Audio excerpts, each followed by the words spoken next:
Hello there everybody, it's Sublime92 aka Nightmare, and welcome back to the Rising of the Shield Hero, and now we are on episode, 20! Okay, so, where do I begin?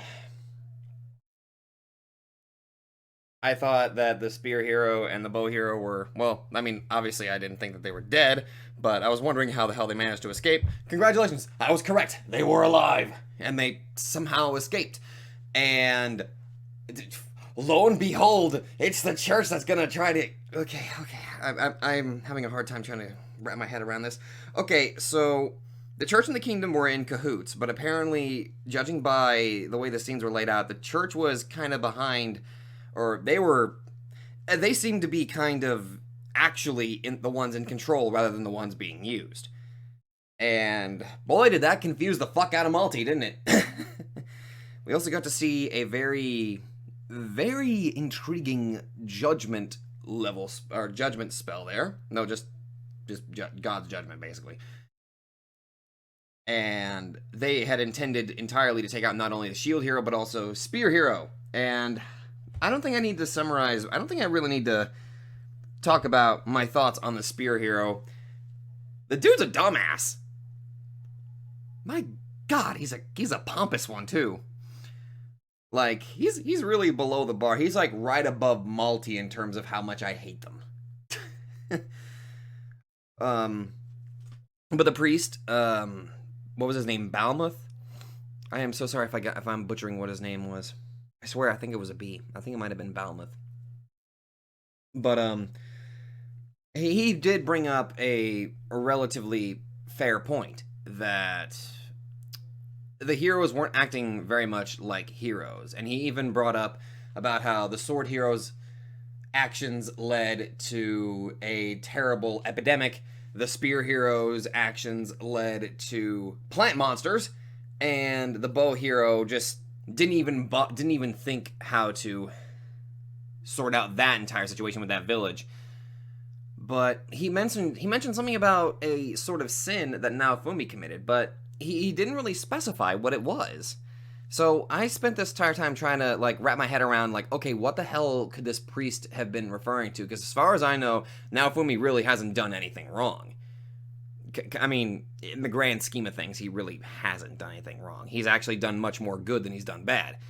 So I decided to opt for the most obvious, well, the only idea that I could think of, considering this church is also like in the same Melormark kingdom, I imagine that they probably have the same views as the king, to where they are very discriminatory and racist toward demi-humans. So maybe him treating demi-humans as actual people is the sin, or who knows, maybe he bought into the lie that Malty told. I'm not entirely sure.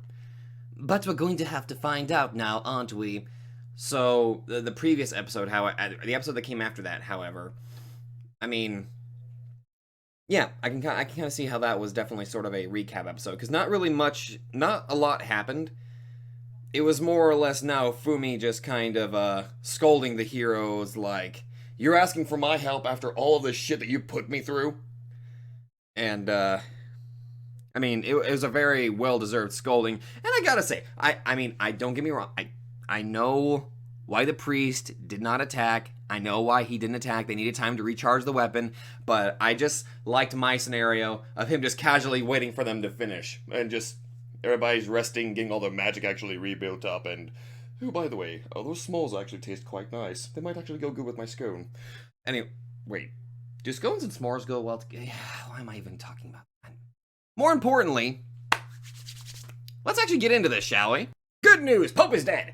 Wait, that probably, oh shit, that probably came out. No, fuck it! Okay, so, how do we summarize this? So, they did have to team up, but according to apparently the cathedral nullified the power of the curse shield. Neat? Interesting, so that would imply that the church had knowledge that the shield had some sort of... Actually, wait a minute, no. I mean, that could either imply that the church knew about the existence of the Raid Shield, that or curse type is an actual... I mean, I'm leaning toward the whole thing about curses being actually a type of damage in this world. So holy stuff can pretty much counter it. Kind of like how the holy water cures it. So that would imply that the church obviously has, natural ways of countering it. All right, that I just answered my own question on that one. So I was kind of correct about how that blood sacrifice would work, but I just wasn't expecting a motherfucking skeletal black and red toothy dragon to sprout out of a pool of blood and have a nice holy snack. They're probably going to get some indigestion from that, but we also got to see Naofumi having yet another nice little dialogue with well, I think it's just the Dragon Emperor at this point. The Dragon Emperor that's in the shield. That's still just the spirit of the Draco zombie from way the beginning. So that was a fun little conversation. Also, you almost got consumed by your hatred and you ended up hurting Melty, Raftalia, and Philo. But the good news is you still won in the day. And the Queen's got ice magic, so that automatically makes her good in my book for right now, until she does something bad. But for right now, she's pretty good. And also, bitch in armor looks pretty cool. Very good. Okay, so I think it's pretty obvious enough I'm not going to die, so she's going to heal him, so... Oh boy, so what the hell's going to happen now, I wonder? I wonder if this is the... Please let this be the goddamn point in the story where a lot of this shit is exposed now that the Queen is here. Please, for the love of God, put the freaking, put the king and both freaking Malta on the chopping block at this point. But just realistically, don't kill them. I mean, I have like this feeling like you're going to be executed. Although I'm not entirely sure how this royal family dilemma is going to work out. I mean, we have the evidence that the kingdom and the church were working together. So, or I guess specifically that maybe the king and Malty were working in cahoots with the church. So, I don't know, get them like dethroned or exiled or something like that. That'd be much more fitting. Like take away their power and then they're forced to be living more meager and more pitiful lives where they usually have to go by hand. They have to actually earn their living or something like that. I don't know. I mean, usually that seems like a very fitting punishment. I mean, death would be way too swift and it would be a little bit too easy. So kind of put these people in an element that's pretty much the opposite of how they are raised. So these guys are surrounded. They're used to being able to push people around, have all this wealth, have all this power. Put them in a situation where all of it's just taken away and they have to actively, I don't know. I'm hoping that there's some fitting comeuppance. Because if she just gets away with... If Malty and the king get away with this, it's going to be really shitty. But considering how much I've been enjoying this story, I'm kind of leaning toward that they will get some punishment in some regard. More importantly, though, the Pope is dead. So I'm going to go jump into the next episode, and I'll see you guys there. Hello there, everybody, and now we are on episode 21 of the Rising of the Shield Hero. In the last episode, we killed the Pope, we managed to save the day, and now the Queen's gotta... Well, obviously she has to fucking heal the shield hero after doing the blood sacrifice because shit, that was a shit ton of blood. I mean, I know I said something about having like a Dark Knight skill where you inflict traumatic damage on yourself. That was a lot of fucking damage. I'm pretty sure there was more blood on the ground than he has in his entire body. But then again, this is anime. It's pretty it's a standard rule in anime for people to have at least 4 to 5 gallons of blood after cutting the tip of their finger. I'm pretty sure that's kind of like the standard fare for that. It just works. Don't judge people. It just works. But now that the church is, well, I'm guessing the church is relatively taken care of for now. So now that the Queen's here, I wonder how she's gonna handle this. Like, I mean, Well, may as well just jump in and see and just find out, see how this, I don't know. Just let there be some sort of. Okay, this might have just been the most satisfying week. That.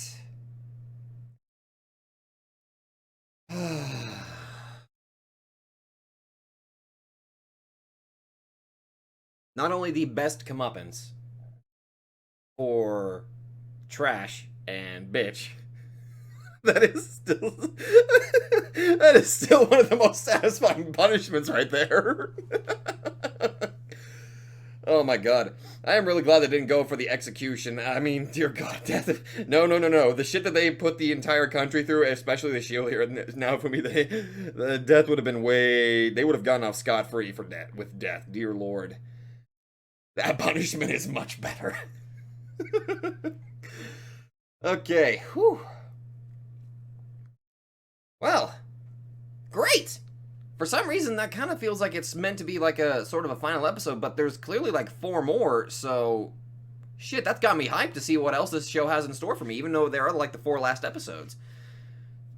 Ugh, damn it. This is another one of those shows where it's kind of similar to my feelings toward My Hero Academia. Well, actually, no, My Hero Academia, I mean, I would score that one just a little bit higher. But this is, like, extremely good. Like, this is, like, really, like, almost next to above, like, second place. Very, like, in between first and second place. It's like 1.5. It's that good. Okay. Ugh. And people might get a little upset that, like, number 2 is, like, Code Geass. And then number 3 is, like, Fate Zero. And then Gurren Lagann. And then Shiki. Actually, wait a minute. No, Hellgirl, then Shiki. You know what? Fuck it. All that buildup. That was a satisfying conclusion to him finally getting his name cleared. Also, very good idea using the slave crest to force them to, well, actually, Malty never actually, I'm sorry, no, Slut never actually, Slut never told the truth at one point. I think, no. I mean, she honestly begged for Naofumi's help right at the end there, but she never once attempted to tell the truth. She's such a pathological liar that she continued to lie. It's like it was literally the only thing she knew how to do. Terrible parenting right there. Dear God. Ugh. She got too power hungry for her own good. But, this was satisfying. All of that build-up. All of the shit that Naofumi was put through. That was like one of the best ways to clear his name right there. That was by far like one of the best ways to do it. That makes me happy right there. That makes me that just touches my heart in a good way right there. Also, I might have laughed maniacally a few times, so I deeply apologize. I think I should probably leave the maniacal laughing to Code Geass, but then again, I already finished that. Then again, there is that whole that sequel series. I don't even know what the hell it's called. I still need to watch that. But, sorry for my maniacal laughter. I deeply apologize for that. I really should not be I should not be evil laughing as much as I am right now, but that was truly satisfying. Satisfying so much to the point that I started coughing. Okay, so there's only like 4 episodes left, so I'm kind of curious to see what these last 4 episodes hold in store, or have in store. So anyway, that entire fight, just actually, like I said, this entire week was just a satisfying week right there. Both episodes were just absolutely perfect in a way. So I'm looking forward to kind of seeing what happens next. Also, the whole establishment of the 4 Cardinal Heroes Church. I wonder what kind of symbol that one will go by. But anyway, if you all like this, be sure to let me know. I do apologize if I didn't speak enough. Sometimes I tend to get way too wrapped up in the show, then I realize, oh shit, I need to be offering my own thoughts, because I'm being a bit of an idiot by not doing that. But anyway, thank you all very much for watching. I hope you all enjoyed this, and I will see you guys in the next episode. Ardith, thank you for recommending this show. I've fallen in love with it. You're a goddamn hero there, dude.